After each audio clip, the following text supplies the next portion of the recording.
Subscribe to our YouTube channel and press the bell icon to get the latest updates. In the past few months, the state of Tripura has seen a spate of political violence cases. Now, just last week, several offices of the CPIM, as well as several media organizations in the state, were torched in separate incidences wherein the BJP, which is the ruling party in the state, was implicated.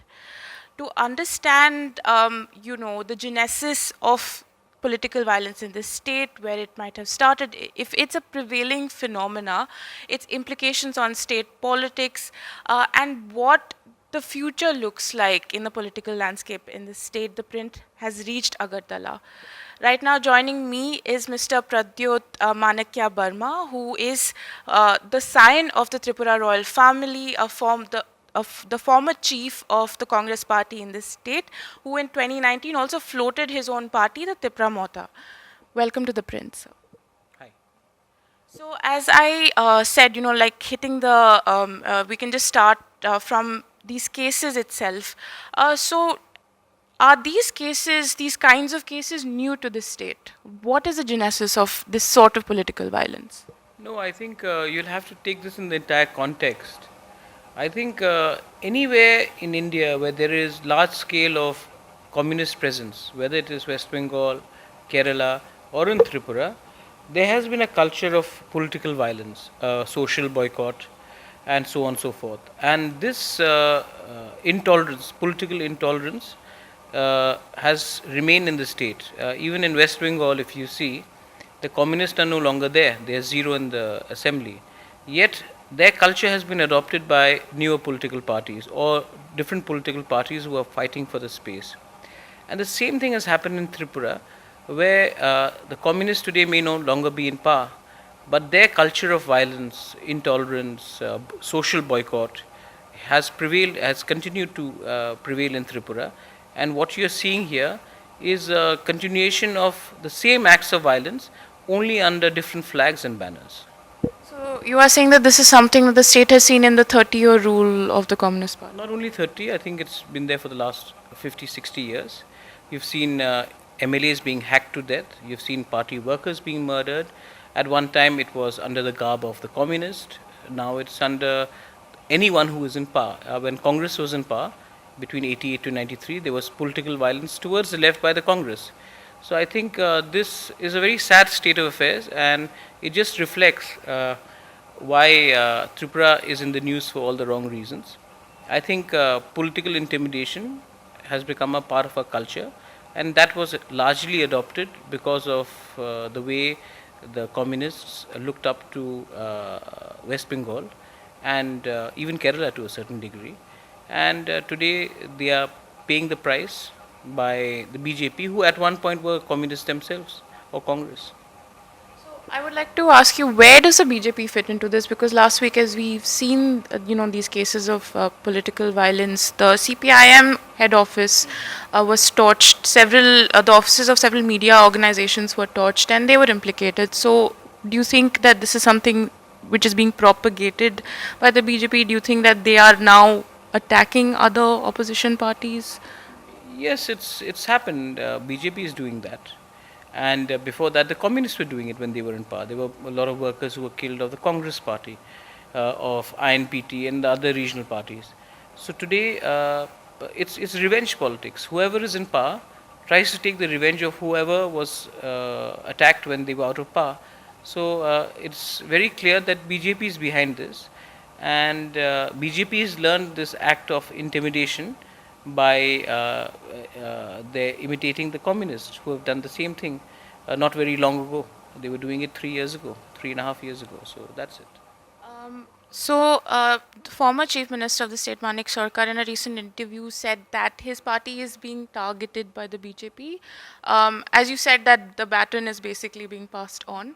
But do you feel that your party, the Tripura Mota, is also coming under such attack? Have you felt that kind of intimidation? No, in fact, I think you should actually look into what happened on the 10th of, on the 9th or 10th of April earlier this year, when I was attacked. I was attacked myself in the SDM's office, and not a single person was arrested. So I've also faced the brunt. The fact is, it's something you take in your stride. Uh, Eventually, I think there is too much of politics in the states of West Bengal and Tripura. And I think the favorite pastime of these people is to have adda and discuss politics. And another favorite pastime, which is very unfortunate, which I see when I hope our younger generation doesn't adopt that, is social boycott. If you voted for the BJP or the Communist or the Congress or for Tipra Motha, then you will not go to the house and have chai. You will not attend their wedding ceremonies. Families get divided on those lines. There is too much of politics happening. I think wisdom should prevail. We are living in a democracy. We are not living in a civil war. And unfortunately, this becomes a civil war where everyone is out to have one-upmanship. And so, Tipra Motha, yes, your question is that we have been attacked. We have been attacked many times.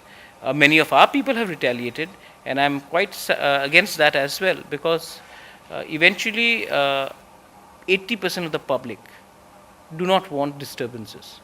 90% of the public do not want disturbances. Is that 10% of party workers, registered party workers, who actually use this violence to do their own mafiaism, gundagardi, and they benefit from it. It's a very organized form of political violence. It's not an emotional, reactionary form of political violence, and we have all suffered. So, in the cases that you talked about back in April, I believe this was after the results were announced. One day before the, and there were also incidences following the announcement of the results. There were about 25 cases of political violence that were lodged, and in some of them, cadres and members of your own party had been named. So, how do you explain that? No, in fact, that's the unfortunate part, right? Uh, we cancelled the victory rally, Vijay Mishil, as they say here, because what is a victory rally? Victory rally is when you take out a procession just to intimidate the ones who did not vote for you, and the maximum number of violence comes out to people who actually didn't vote for your party. So I said this is a very bad practice and norm, and let's discontinue it. The fact is that there are members, and I'm very open and I can say that there are members in my party who have also indulged in violence, and I have taken action against them, have suspended. In fact, I went myself to the police station to protect one of the IPFT MLAs who was slapped, and I dismissed the man from the party then and there. The fact is, I'm just a small drop in the ocean.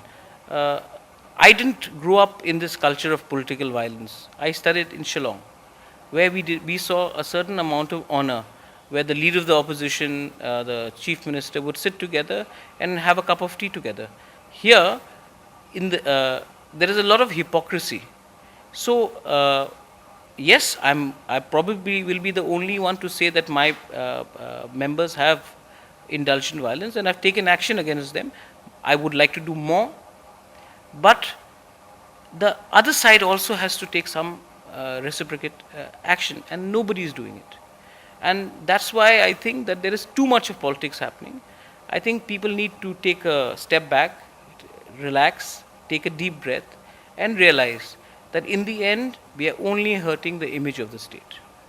And where do you see the status of the police investigation in these cases? The police is the same whether it's Tripura or Uttar Pradesh or Haryana or West Bengal or Tamil Nadu. The police will follow whoever is in power, which is a very sad state of affairs. When I was attacked, it was caught in CCTV camera. It was inside SDM's office. Not a single man was arrested. So when a chief of a political party gets attacked and not even one person gets arrested, it says that it shows the attitude. And the law and order is something which is with the state, and every state takes it to their own advantage. And I don't think we should even have any expectation that the police will take any action once the political masters have made up their mind to disrupt someone's political agenda. Now, coming to the governance in the state, how do you see, the BJP government's performance in the last few years since its rise to power? Well, in certain issues, they've done very badly. And in certain things, they've actually done something. I'll be objective here, since you are an independent media house, and I wouldn't like to sound like a typical thing. I'm not trying to balance also. When it comes to the brew rehabilitation, the center played a very important role and ensured that there was rehabilitation of the brew Riang displaced people in Tripura. I welcome that. When it comes to development, when it comes to law and order, it has been a failure. When it comes to economical growth, I know that Corona has affected everyone. The economy of India has been badly affected.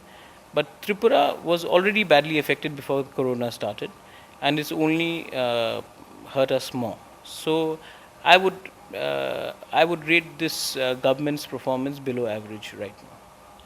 And what about your work, with the council, the Autonomous District Council?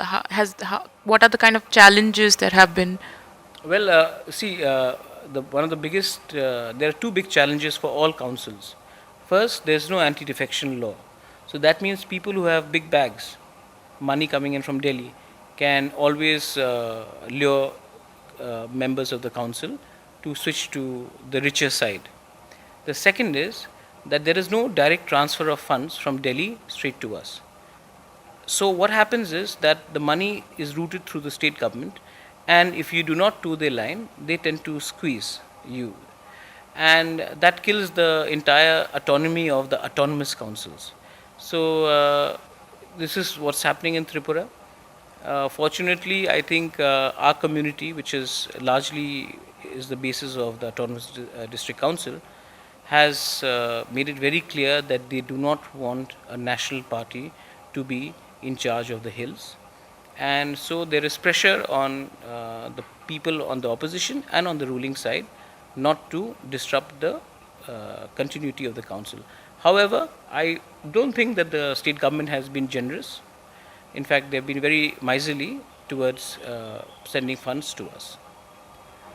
Now, you floated your party back in 2019 after, quitting the Congress. And the Tipra Mota recently, in the elections in February, won 18 out of the 28 council seats. How has this journey been? See, I was in the Congress for 18 years, 19 years actually. And I'm not one of those parachute dropped leaders who came from New York and then suddenly lived off his mother or father's legacy and became a politician. So I've stayed in the Northeast, I've lived here, I'm comfortable here, and I've worked in the party. I started as from a primary member, went on to becoming a youth secretary, then general secretary. Then I was the state general secretary. Then we went up to working president. Then I was sent to Delhi as AICC secretary, came back as president. So I've had a full 18 and a half, 19 years in the organization. So when I left the party, I knew the organization from inside out. So when I left, I took a considerable chunk out with me, and I'm grateful to the Congress for teaching me how to make a party. So I used that formula and created my own political party, Tipra, and our first election, and we did remarkably well. I'm very happy that the people supported us.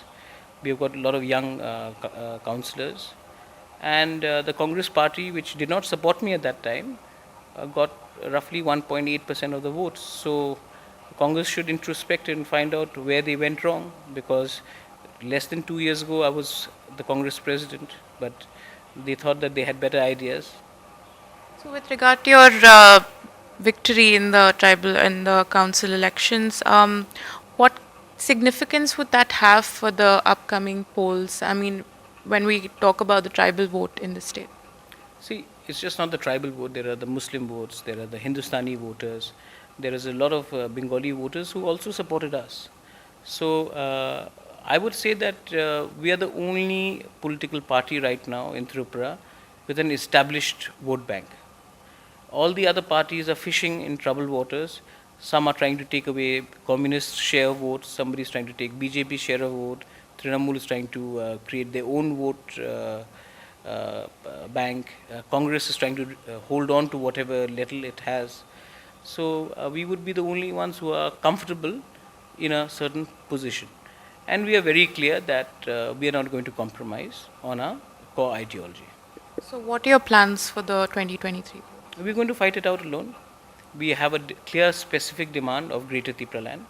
Greater Tripura land means a state or union territory if the government of India thinks that that is a better decision. And any area which is outside Tripura, there should be a development council for the protection and development of the indigenous Tripuris, because we are scattered all over the region. So we would like to have a socio-economic cultural development council, which may be under the patronage of the President of India. We don't have a problem with that. But that council should look after the cultural, linguistic, social, religious, economic well-being of our people. And within the state of Tripura, we would like to carve out a separate identity of Tripura land. So, when it comes to the kinds of leaders you are choosing for your party, what do you look at? Representation, age, what is it that you focus on? Age and commitment. Uh, Age, very important because you need to have the energy, and commitment because then there is association. Uh, if you do not have commitment, people will not. The leader may be committed, but it has to trickle down to the leaders as well. And age, because if you see, most of our councillors are below the age of 35. In fact, 80% of our councillors are below the age of 35. Some are even 26 and 29. And we would like to create a team, and they don't have political background. I have a political background, but 95% of them are not from political families. Their mothers or fathers are not in politics. So they do not bring in a dynasty, they do not bring in entitlement, and the acceptability is on performance. So, going beyond Tripura, you have formed an alliance with Assam Jatiya Parishad. What is the purpose of this alliance? See, the entire idea is to create a narrative. Right now, what's happening is that in the entire Northeast, the Delhi leadership decides that this has to be done in Northeast, like let's say Citizenship Amendment Act, and then they would summon one leader who would then go down and handle or manage the situation. Now, Northeast is a very sensitive part of India. It is surrounded by three neighboring countries, four actually, if you take in Bhutan, and there is a security aspect to it. I believe that sharing a common platform for a protection of the indigenous people of Northeast is very important. It need not be communal, it need not take a violent color, but when we go to Delhi, let's talk from the point of view of a region rather than talking from a point of view of what Delhi wants us to narrate back to our people. So it's an independent platform, and as long as we remain independent and pure, the people will support us. The day that is diluted, then we'll become like any other platform like the Northeastern Congress Coordination Committee or the NEDA. Now, people do not believe in such platforms because they think it's political management. And what we need to do, that's why the tie-up with AJP and other parties as well, is that we are not saying anyone is untouchable. People who are in BJP, people who are in Congress, people who are in Trinamool, people who are in regional parties can also come and speak with us. But we should go to Delhi and speak on agenda specific and not speak as states. You see, when CAA happened, Mizoram was placated, so they said they are happy. Then Manipur was given ILP, they said, oh, we are satisfied. Arunachal, same thing happened. So what happened was the center successfully made individual states happy and then decided that Tripura, Meghalaya and Assam will have Citizenship Amendment Act. So what they did was they effectively told the other states, why are you worried? We are looking after your interests. Let these three states bear the brunt. What these states need to realize and the political leaders need to realize is that today it's us, but if we are not safe, then tomorrow they'll be the next frontier. So that's where we are talking about unity. So, how do you view then the entry of a party like the TMC into this political landscape? No, TMC has entered here before. They fought in 1998. They fought before as well. And every party has a right to come and contest election in a democracy, and they're going to try out the franchise and let the people decide. Would you consider an alliance with the TMC? If they agree to my demand of Greater Tripraland in writing, then we will all consider it. But if they do not, then no, there will be no alliance. And in that regard, why not the BJP? If the BJP gives it to us in writing, we'll consider it. If they don't, then there'll be no alliance. So going back to your time at the Congress, what were the reasons which propelled you to leave the party, and do you think these same reasons prevail currently? I don't want to talk about the Congress anymore. Congress is a great party. It's got an established 20% vote bank everywhere, even now. It has a great system. It has a great history. The problem is, in my case, I had a view, and the party leadership did not support my view. They probably wanted to balance things, and in this chakkar of balancing individuals, whether it is Captain Saab or Sidhu or Rozaiya and Jagan and Chiranjeevi, they have done this everywhere. They probably backed the wrong horse. They probably didn't expect me to walk out. But Citizenship Amendment Act is a very dear issue to all of us, and I was told to go slow on that, and I had to choose between my community and my people or my party. It took me 2 minutes to decide that I will go with my people, and the Congress party was extremely unfair to me at that time. While I have personal respect for Mrs. Sonia Gandhi, and I have a lot of respect for Priyanka ji, but the Congress party was extremely unfair to me at that time, and they had said that, oh, I'm going to join the BJP. What they didn't realize was that because I took up the issue of Citizenship Amendment Act, and the Congress and the communists in Tripura stayed silent, my results in the council elections proved what it was. So the Congress needs to make up their mind who's going to be the leader. The Congress also needs to introspect in why leaders who are on the ground are leaving. I mean, my mother, my father, my sister, we all have a soft corner for the Congress. But I think they've been highly unfair in treating us not as a family, but as a community, as a region, in a very stepmotherly fashion. They let it out to people, general secretaries who were not from the Northeast. I remember we had 2 general secretaries, and they came to Northeast once for 4 or 5 hours in 7 years, and then they still expect to win the state. I don't think they could ever win the state like this. So my last question then is, do you think Rahul Gandhi has it in him to take on our Prime Minister? That I think you should ask Rahul Gandhi. Our Prime Minister is a very formidable Prime Minister, and Rahul Gandhi has to decide if he wants to take on, or he would like to pass on the mantle to Priyanka Gandhi, who I think is extremely charismatic, or somebody else in the party. But he needs to make a decision very soon. But this is a fight between 2 national parties, and I believe that in this fight between 2 national parties, there is a third space, and the third space is right here in the Northeast, and we will make up our mind on whoever comes and speaks in the interest, not the financial interest, but on the strategic, economic, and security aspect of our region. So if any political party is going to look into these matters seriously, and not in terms of only political alliance and financial allurement, we are open to anyone. But till the time that does not happen, we will walk alone, and we will walk and have a good fight. So with that, sir, thank you so much for giving us the time. That was Mr. Pradyot Manakya Burma on the current political developments in the state and what the future of state politics in Tripura might look like.